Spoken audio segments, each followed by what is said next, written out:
Let's go ahead and get started.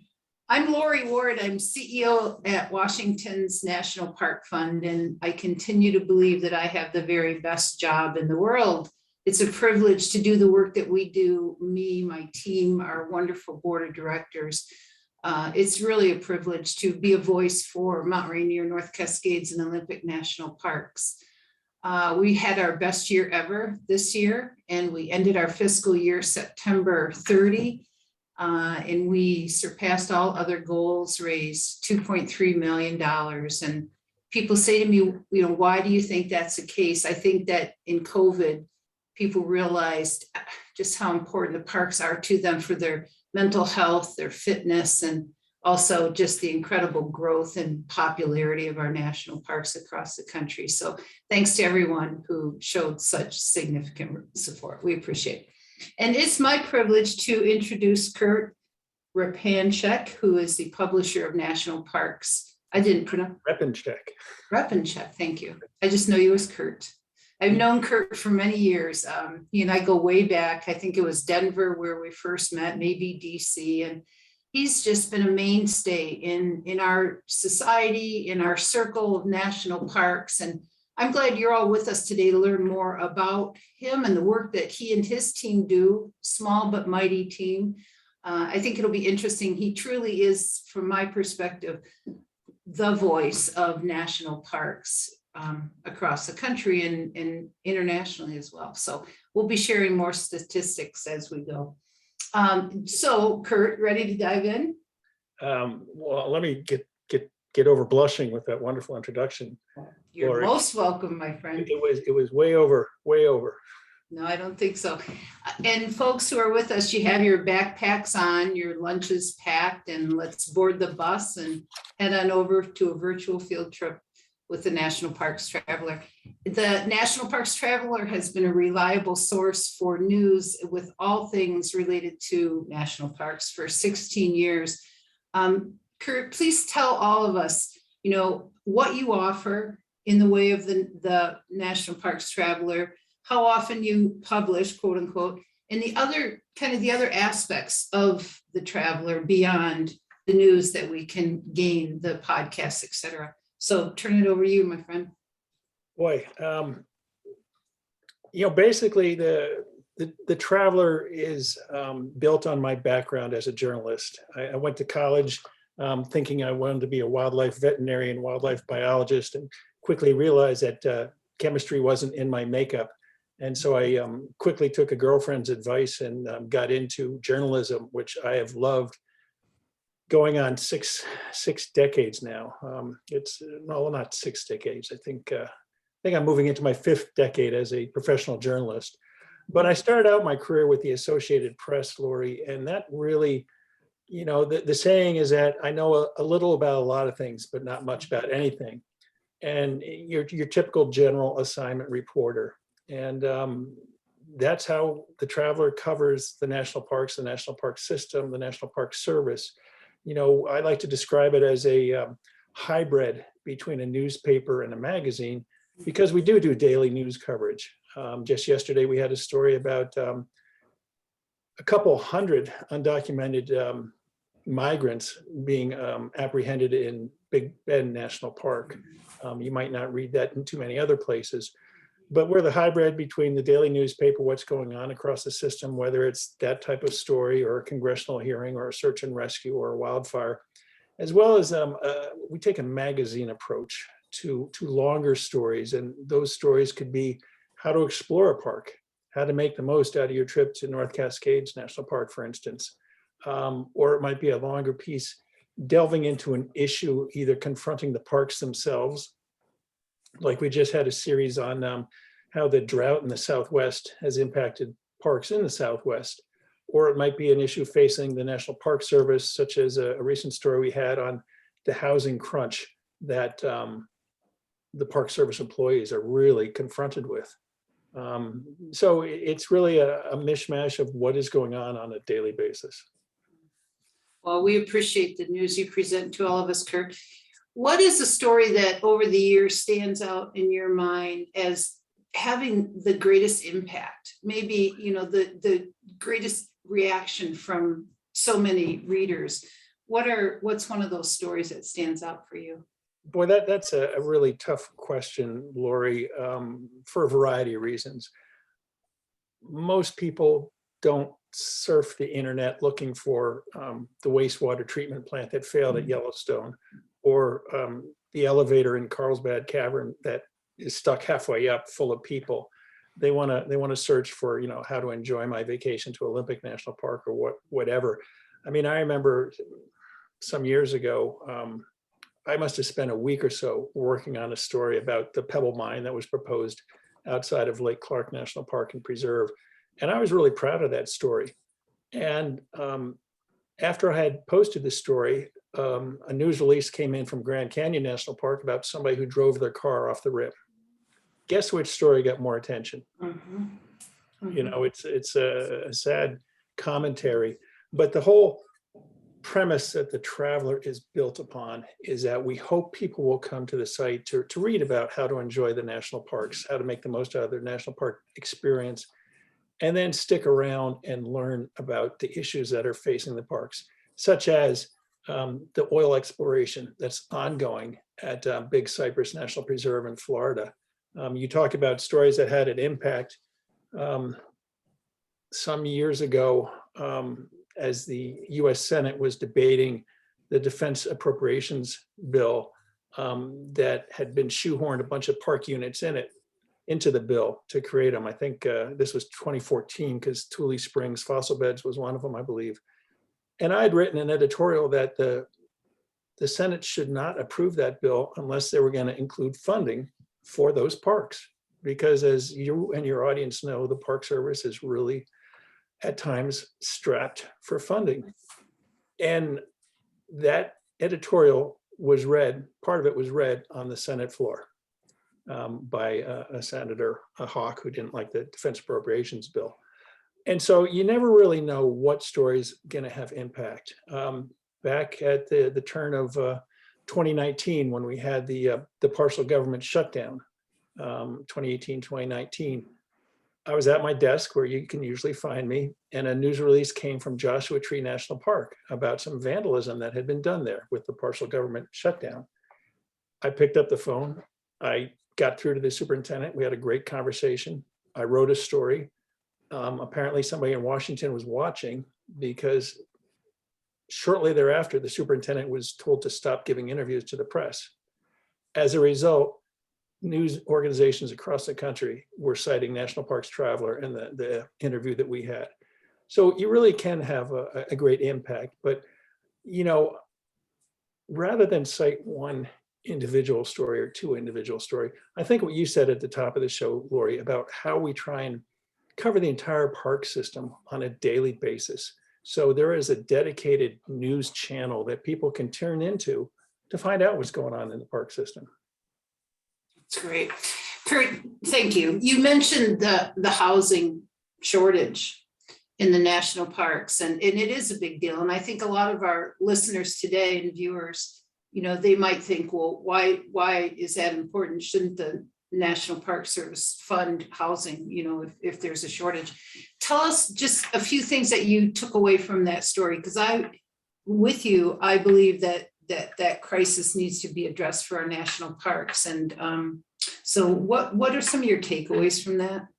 Well, that story really brought up two different angles.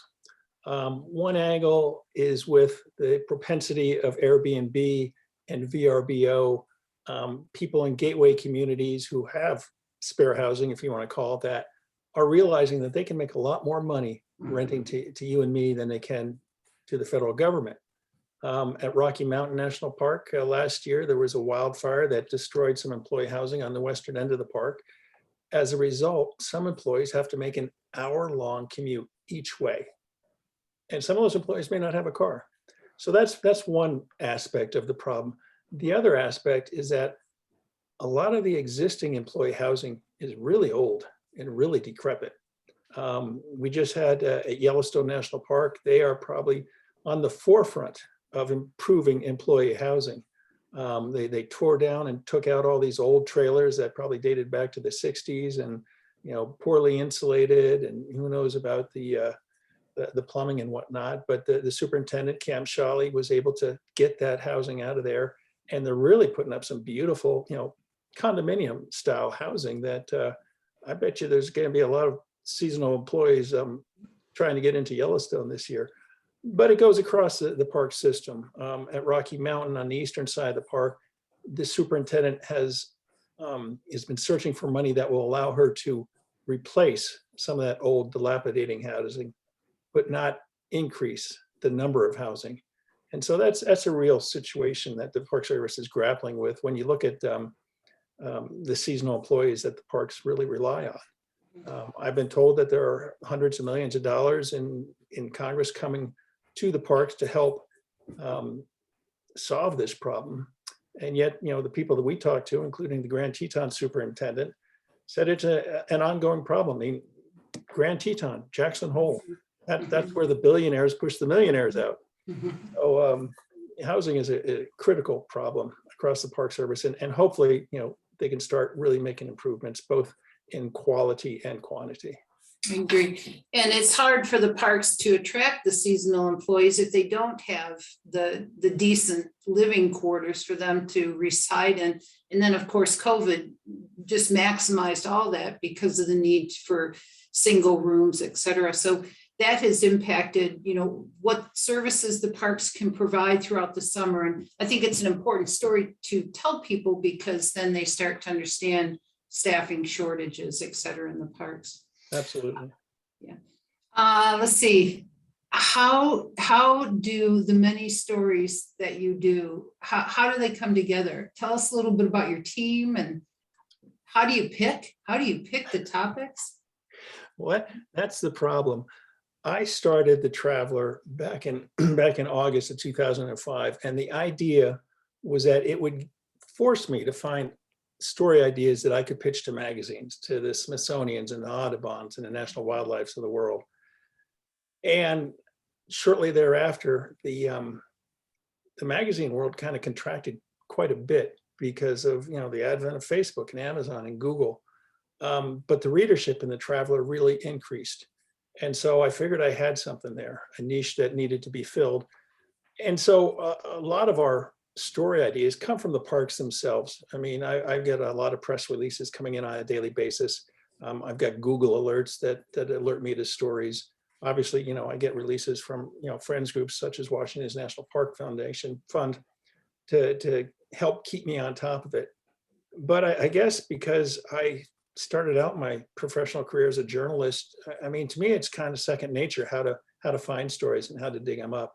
And so yeah, that's how I do it. You are looking at the staff of the National Parks Traveler, Lori, and you know this. I do have a small group of freelancers across the country that I can put to work when the budget allows. And I've got some great volunteers that help make it all possible. And if I was a businessman, there wouldn't be a Traveler because the business model is really hurting. I understand. We'll talk a little bit about that in just a bit. I know Rebecca's with us here today, so it's nice to have you with us, one of your wonderful people that you work with. She comes up to the Northwest quite a bit. What's a typical day? What's that? She lives in the Northwest. She's down there in Yakima. I love that. She's invaluable. Yeah. Let's see. How did all this begin? I mean, you've talked a little bit about it. So is there anything you want to add to that? How it all came to be and what was the starting point? You've kind of touched on that. So, I'm passionate about national parks. mm-hmm. I mean, I grew up on the East Coast in New Jersey, and every month we get this yellow magazine in the mailbox that would take me around the world into nature, into protected areas, into national parks. And so I've, from a very young age, had a great love for the national parks and the outdoors. And I was fortunate in college that I didn't do well in chemistry because I really have a passion for writing. And the Traveler lets me bring those two passions together and tell stories and inform people and educate myself as I go, because there are so many different issues in the national parks. I mean, my oldest son back in 2010, I think it was, asked me, well, Dad, how long can you write The Traveler? I mean, how many different issues are there? And I just started ticking off the ologies, the biology, the paleontology, the archaeology, even sociology is tied into the national parks. There are endless stories about national parks that you can tell. There are old stories that you can retell in new ways. Love that.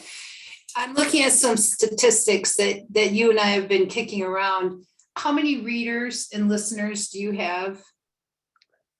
On an annual basis, we have about 3 million. And I say about because you can look at Google Analytics and it gives you one set of numbers, and you can look at Apple News. We have an Apple News channel, and they give you another number, and they say, here are, the definite people who read stories, which is around, between Google and Apple is about 3 million.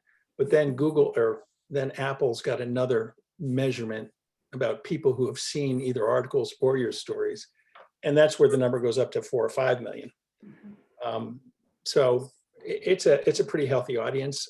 We started the podcast back in February of 2019, simply because while I'm an old school print journalist, I believe that different audiences consume their news and their information in different ways. And the more channels that we can offer them, whether it's online or whether it's a podcast or, gosh, it'd be great to do a printed magazine. I want to do it. And the podcasts have been well received. We are ranked in the top 2% of the world's active 2.7 million podcasts, according to one industry channel that monitors podcasts. And so it's just, it's so much fun. It really is. I mean, I'm a journalist at heart. I love the writing. I love the putting together the podcasts. I've been able to get my oldest son involved he's a sound recording engineer. To have him produce the podcast and make it sound professional, all I have to do is talk, Lori. It is great. It's a great source of information, and it sounds beautiful. So pass our kudos on to your son.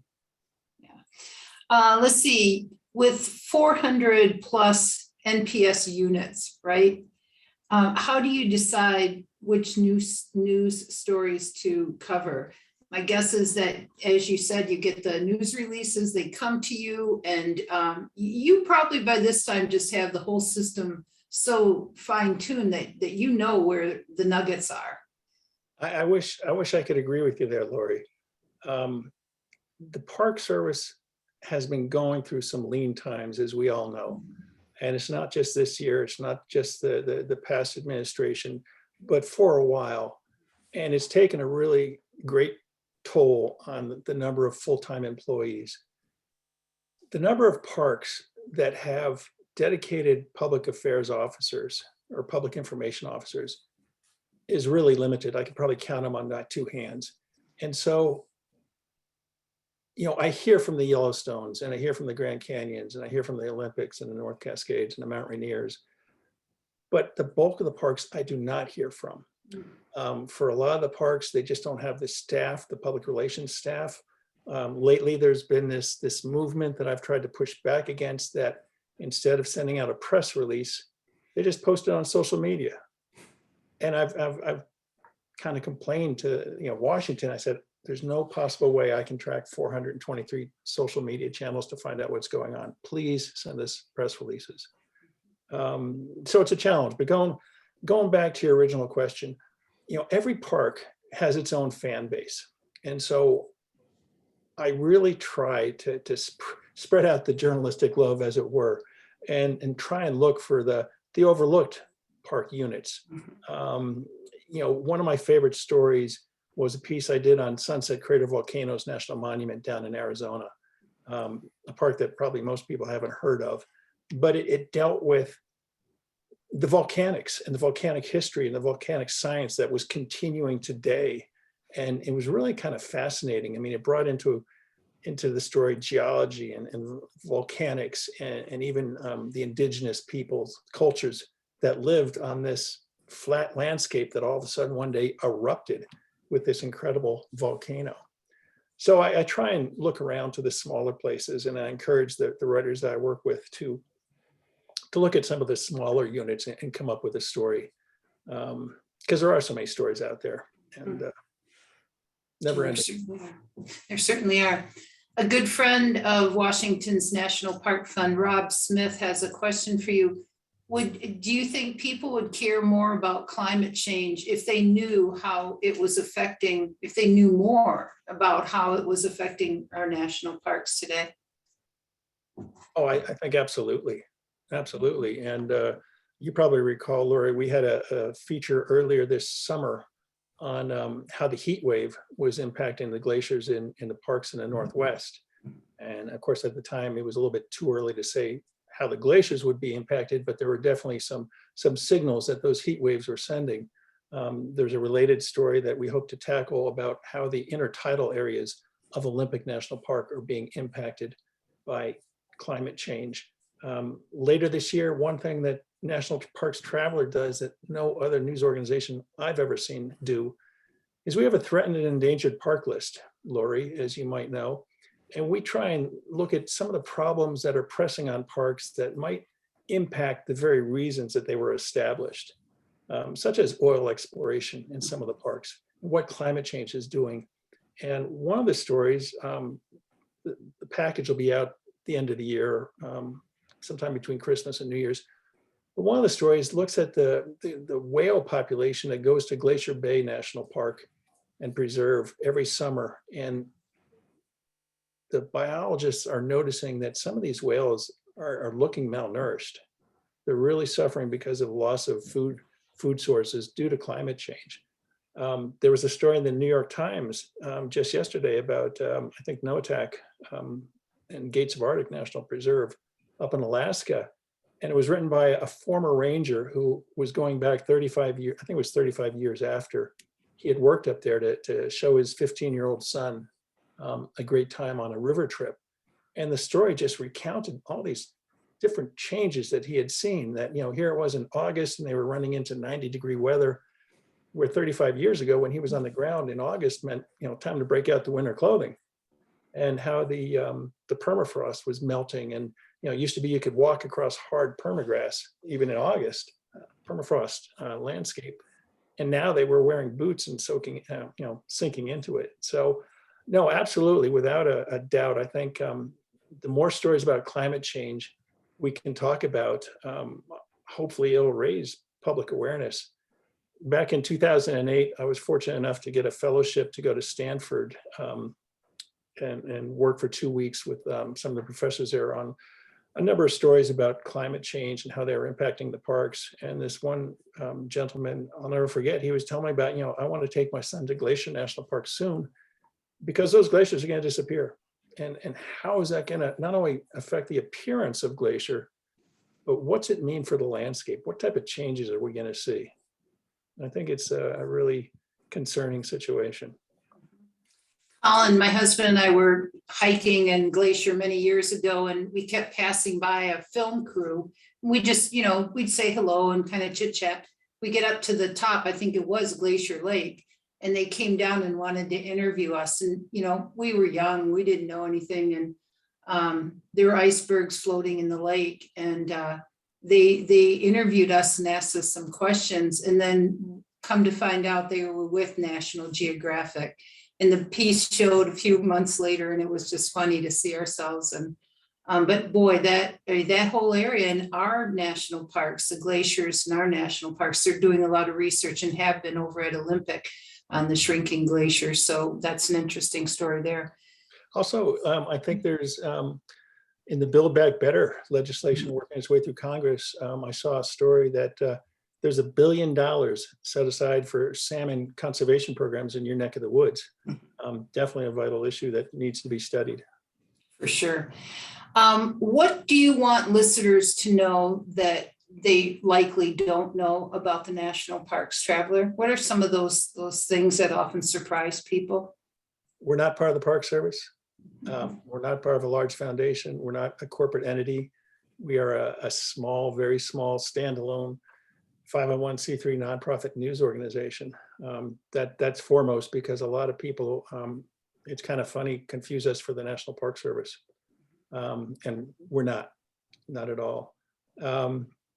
The other is that there is only one full-time employee and there are a lot of demands. I mean, you asked me where I got my story ideas from. And as you know, the Traveler is 16 going on 17, we've attracted a lot of attention. I mean, I'd like to see our 3 million readers a year go to 9 million readers a year, but even with 3 million, I mean, I got an email yesterday from a gentleman in Virgin Islands National Park who wants me to do more stories looking into the Keneal Bay Resort situation there, which has been an ongoing story that we've led the way on. There's people down in Texas who want me to look into the Padre Island sea turtle program, which has been a concerning story.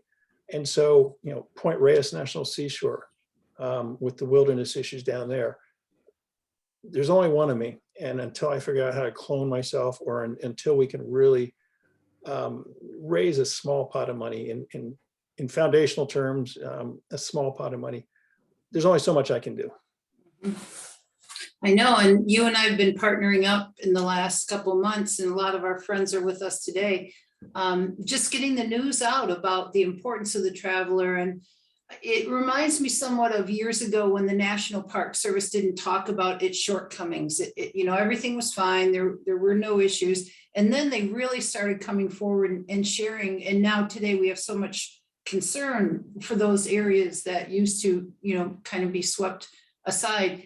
And I'm so excited today, honestly, because I believe in you, and I believe in the voice that you present. And I think it's important for all of us. It's nice for all of us to want to go to the beautiful places and experience the beautiful things. And yet you provide that next level of knowledge and education and, you know, kind of behind the scenes. So I'm grateful to you. And I just want to say to everyone, I personally am a supporter of the National Parks Traveler. Washington's National Park Fund is a supporter. And I want to say to everybody who's with us today, if you're interested, please step up. Kurt's, he's just an amazing human being, and he needs support now. So, you know, that's one of the reasons we wanted to share more with all of you today. It's a 501c3 organization. Kurt, how are you funded? Tell us a little bit about how your funding works. Basically from reader and listener donations. I mean, that's the large pool of money. We do some advertising. We welcome organizations that want to underwrite a series of stories. Back in 2018, we got some money from the Pew Trust people to write a series of stories. It turned out almost a year-long series of stories on a maintenance backlog. We currently have a grant from a global environmental consulting and engineering concern to look into invasive species, plants, animals, birds, fish, even insects, and how they are impacting the national park system. Friends organizations, of course, Lori, you know, you've been invaluable both as a friend and a supporter, and in rallying the flag and contributing to make it possible. But as you well know, and I'm not a fundraiser. I don't like to put my hand out. I'd rather spend my day writing stories about the national parks, but we really are on a razor's edge, and it's gotten to a point where it might be easier for me just to retire. Mm-hmm. And that's what people need to hear today. If they're fans of, and they are hearing it. I mean, a lot of us have come together to spread this information. And, you know, kind of a shout out to NPCA. Rob's with us today. They've been good friends to the National Parks Traveler. Frank Dean down at Yosemite Conservancy, good friends, and others. So we're just happy to be a part of it, and we believe in it. So I want to see if folks have any questions you'd like to pose to Kurt. Put them in the box here. Here's one from Callie down in Ozark National Scenic Riverways. Let's see, not a question, but some words of gratitude from Friends of Ozark. We're a very small group supporting watchdogging Ozark National Scenic Riverways. The Riverways protects the Current and Jack's Fork rivers in southern Missouri, the very first river system to be federally protected. We owe so much to Kurt for always supporting our work, especially given the size of this little known park. So speaking of small parks, Kurt, there you go. Well, Lori, there's a tidbit that was just dropped there. If you have a park that I can paddle in, you'll get coverage. You're a paddler. Oh, I So- love to paddle, canoeing, kayaking, whitewater rafting. I'm there. That's so great. Any questions from our friends who are with us here? As I see, how often do you visit the parks that you cover in your stories? I'm sure that's a common question. Do you have volunteer writers in every state? The answer to the first question is not enough. I've learned a long time ago how to work the phones, and of course, you know, the parks go from America and Samoa to the Virgin Islands, and so travel costs get pretty expensive. So any given year, you know, I might visit 8 or 9 parks. That's it. We do not have volunteer writers in every state. I've got a writer in upstate New York. I've got a writer in the Arlington, Virginia area. I've got one in San Francisco, one in Southern California. Rebecca, of course, is in Yakima, and she doubles as our excellent photographer and quiz writer and photo tips author. And I'm just testing the waters with one in New York City. So it's a really lean staff. And I wouldn't even call it a staff. Mhm. Rita Beamish says, pointing out that impact is not just clicks on social media. Policymakers are taking note of what the traveler uncovers. So, you know, with that, we appreciate what you do for our national parks, Kurt. Well, yeah, and you had asked earlier about stories that had an impact, and Rita is absolutely right. And of course, she's not a plant, although she's one of our writers. Back in the early 2000s, when the Yellowstone snowmobile issue was heating up, I know NPCA would take some of our stories that we wrote and they would pass them around to the New York Times, the Washington Post, to say, see what's going on out here, you guys really have to write about it. And so that's another way that the Traveler is leveraged, is a lot of the legacy media, the New York Times, CNN, the Washington Post, the LA Times, they watch the Traveler. And a lot of smaller organizations do too, for story leads. And it's great to know that, because yeah, clicks don't translate into significance, not always. Okay, Casey, you're behind the scenes. Thanks for what you do. Will you pop on screen for a moment? And there she is. Thank you, Casey, for all that you do with and for Washington's National Park Fund. Will you pull up the screen for the National Parks Traveler so folks can see it, please? Absolutely. Thank you. Kurt, oh, we answered that one. We're good. Well, I was going to say, Lori, when people are wondering where I get my story ideas, if any of the viewers have story ideas that we should take a look at, please send them to me. You can reach me at either kurt@nationalparkstraveler.org or news@nationalparkstraveler.org. And I really would urge, you know, some of the people who go to those smaller parks, because they're just as valuable as the large parks, in my opinion. And there are stories that need to be told. And one of the stories we're watching now, and we'll have more to share at the year end, is how all the billions of dollars, frankly, between the infrastructure bill and the Great American Outdoors Act, and possibly even the Build Back Better legislation, these billions of dollars are going to be flooding into the park system. And from what I've learned so far, there are going to be haves and have-nots, and that's really unfortunate. Going to be a challenge for them. I know it's a mix of excitement, anticipation, and very much so challenging. Folks, you see on the screen here, this is the National Parks Traveler website, and scroll on down, would you, Casey? Beautiful Mount Rainier right there on the front page, and then you can click on through to the Donate Now page. Thank you, Casey. And make a gift. You know, my husband and I support, and we say, please don't send us anything, put it to good use. And you can pass on the gift, but if you make a Lori, gift, you can, what? Lori, I think we need to see this stuff out in the park so we can all. Oh, that's true. That's experience. true. That's a very good point. I mean, Very good keep point. run into somebody in the national park who's wearing one of our hats or carrying one of our water bottles. That's a very good point.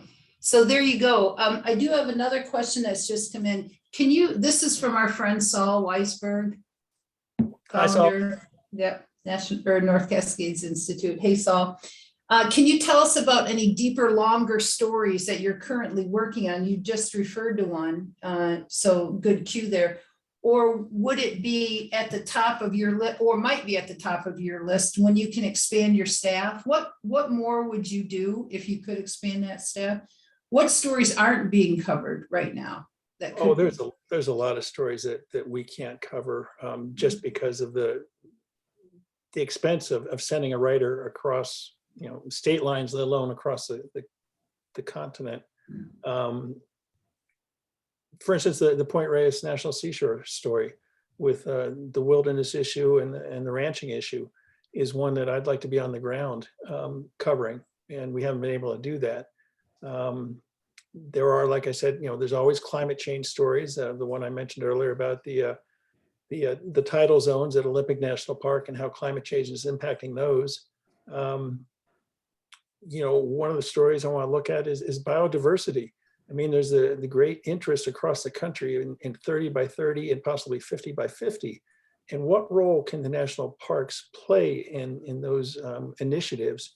And of course, you look at expanding the park system to accomplish that, and what is possible and what is not possible. Which parks have the most biodiversity? I think that'd be a fascinating story to look into. Just visiting some of the overlooked jewels, as I like to say. I mean, I spent 9 years in Wyoming with the Associated Press. I married a Wyoming girl, and Fort Laramie National Historic Sites is one of my favorite parks that probably most of your audience hasn't visited. And it's unfortunate because there are great stories to be told there. And that's exactly one of the issues that the Park Service is struggling with, because they just don't have enough people to tell those stories. I went out into Glacier National Park in 2015 with Jeff Mao, who's unfortunately retiring. He's been a great superintendent and a great colleague that I could ask questions of. We were out snowshoeing one day, and he said, with the centennial of the Park Service coming up, what are the issues that you see? And the big one was the lack of public information officers, because there are so many incredible stories, and they're not getting told. And with more staff, I mean, that's one of the things that I plan to accomplish.